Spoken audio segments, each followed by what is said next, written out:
Well, lots moving the market this week, y'all. We have seen a lot of movement in interest rates and probably a lot more to follow given some of the things we're going to discuss on today's video. So we're going to dive right in and look at it. Today is August 21st, Thursday. I hope you are doing well. Let's dive right into the numbers. Mortgage News Daily has a 30-year fixed rate conforming loan sitting at 6.62% today.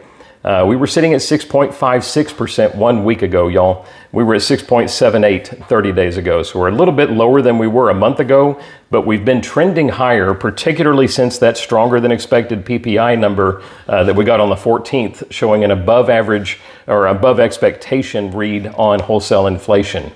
Lot of mixed bag this month, y'all, with that weaker than expected BLS jobs number. Remember, the Fed has a dual mandate of full employment and low inflation. They seem to be prioritizing inflation over jobs, y'all, and that is an issue because we had a definitively weak labor market report on the 1st of August, and we had conflicting CPI and PPI numbers the second week of the month. For the Fed to prioritize one over the other is a little bit odd until you factor in some political considerations, y'all. The Fed is just opposed. Many of the members of the Fed are simply opposed to this administration's stance on tariffs in particular, and they're throwing a bit of a fit over it. When you look at the disparity between yields on the 10-year Treasury, we should be 1.25 to 1.5 lower than we are in mortgage-backed securities, y'all. And that's owing to a tight Fed policy that is not market substantiated. If I can go on a bit of a rant, y'all, I find it incredibly ironic that we have the world's largest capitalist society that has ever existed in the history of the world, and yet the very core of that economy, the cost of our monetary supply, is decided by a bunch of faceless jet setters that are meeting in Wyoming this week. I just find that very odd. I would think that supply and demand could satisfy the needs of pricing monetary supply, y'all, but we don't do it that way, and most first world countries do not. It's one of those rants that I could go on for hours, and I'm going to just stop it there. Those are my opinions for the day. Fed minutes, y'all, are weighing heavily on the market.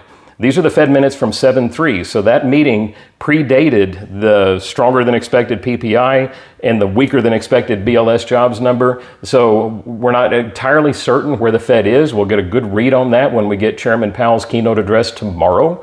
So we may come back with another video tomorrow if there's any news being made from that speech. I kind of think there may be, so we're going to see where that goes. But still, we had two Fed governors that mentioned they are solely focused on inflation in the Fed minutes, y'all.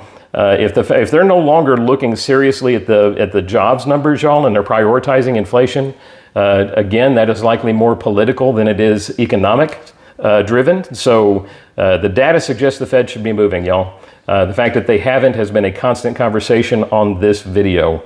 We will see where they go. I will tell you how the Fed futures are looking at it. These are folks that put their money where their mouth is regarding where Fed policy is going to be. 1 week ago, there was a 92% chance of a cut going into the September 17th meeting. Yesterday, there was only an 82% chance of a cut going into that meeting, so we lost some ground. Lost a lot more ground after the review of those minutes, y'all. So when those minutes came out yesterday, there's now only a 72% chance today of a cut, a quarter point cut going into that September 17th meeting. So still very likely that we're going to see that cut, y'all, based on where Fed futures are today, but they're not moving in the right direction based on this recent news. We will see how it goes. I think the entire monetary policy world is focused on Powell's comments tomorrow. We'll see how they go. Is he going to stay on the anti-administration, anti-tariff tirade that he has basically been on in opposition to the administration and their hopes for cuts? Or is he going to moderate on the weakness of these jobs numbers? We will see. That's where the market's going to be focused. In any event, I dive deep on this stuff. I geek out on it. I know a lot of folks have important things to do with their lives, but I love diving into these details, y'all. So I will bring them to you as things change on the ground. Stay blessed. Stay safe. We will talk to you next week, if not sooner.